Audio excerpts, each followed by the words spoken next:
Hi friends, welcome to Church Creative Guy. Let's make an invisibility cloak, because why not?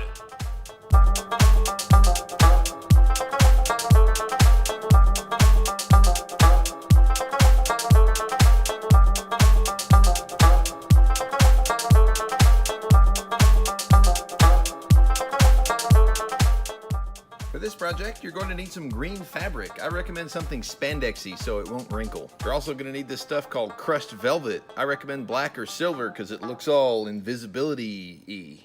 You could sew the seams if you like, or you could use this stuff called fabric fusion, which is basically glue for material.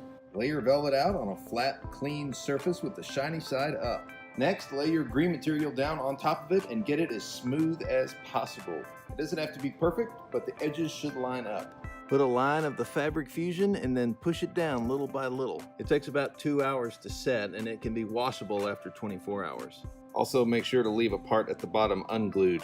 Once the seams are set on the fabric fusion, or after you've sewn it, you're going to reach into the part that you left open, and you're going to turn the whole thing inside out, kind of like a pillowcase. That way, your seams are hidden, and your crushed velvet will be on the outside, which is exactly what you need to sell the effect. So an invisibility cloak, like you would see in your favorite magical movie, is basically a wearable green screen. And I've got the material on one side and the green material on the other, and we're going to use an effect called chroma key, wherein we layer some video on top of each other, and then whatever is green in the top layer of the video is going to be transparent to show through to the bottom layer of the video. The trick is you've got to film the exact same thing with nothing in it. That's called your blank plate, so that when the green is pulled out, what shows through is the exact same replica of what's in the live shot. And that way it will create the effect and the illusion of this shining through and being invisible. So there's a couple things that will really help you nail the green screen effect that you gotta know. First is, you want to make sure that your green material is lit evenly. You don't want light spots and dark spots because that will throw off your camera and consequently the effect. The other thing is you don't want to be too close to your background because then some of the green of the material may reflect off of that and you'll get what's called green spillover, and you'll actually be able to see the green reflection on the wall or the couch or the car seat or whatever it is you're using the green screen effect on. You can fix that stuff later in post, but it's a lot easier to fix it properly in camera when you're shooting. Now we've got our invisibility cloak actually built, and we've shot our raw footage. Now we're going to come into iMovie, and this is how you actually create the effect. So here's the clip right here. Here's the sample clip that we're going to use. See, there I am pulling in. So I'm going to go to the beginning of the clip when there's nothing in the frame, and this is going to be our clean slate. I'm going to right click and choose add freeze frame, and that will give me this guy right here. So now I can drag that out, and now I'm going to put my line there and hit Command B to separate the clip from the freeze frame. Then I'm going to take the clip and I'm going to drag it up on top like this, right? And then I'll make the timing match, make sure they're the same.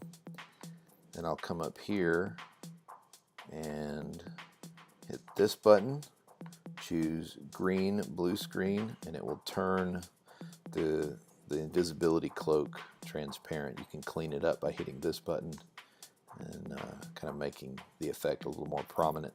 You'll see that there's a pretty significant color change in between these two clips, and that's because I was shooting this on an iPhone, which you really can't control aperture or shutter speed or anything like that to a really large degree. And if you were using a proper camera, like a Canon or a Nikon, then you wouldn't have this issue. Also, if you were using After Effects or Premiere Pro, you could fix this. You could color correct this using those programs. But I'm doing neither of those, and that's okay because this is just a simple little sample. And if you were doing a church video, then that is all that you need. So there you go. We put it right here, and we're going to play it, and this is what you will see in the final. Well, it can't make you invisible in real life, but it can add some punch and visual awesomeness to your videos that you have to shoot. So maybe you've got a fall fest coming up for your church, or maybe some Halloween gathering for your teenagers. This is a great way to add some fun to the video announcements that you have to make. There are hundreds of videos out there for how to create the invisibility cloak illusion using programs like After Effects, Premiere Pro, or even Final Cut. But I created all this using iMovie because I wanted to keep things simple here at Church Creative Guy. Otherwise, it might not be a resource for you. Hey, if you found this video helpful, hit like, click subscribe. As always, pray for creativity and may God get the glory.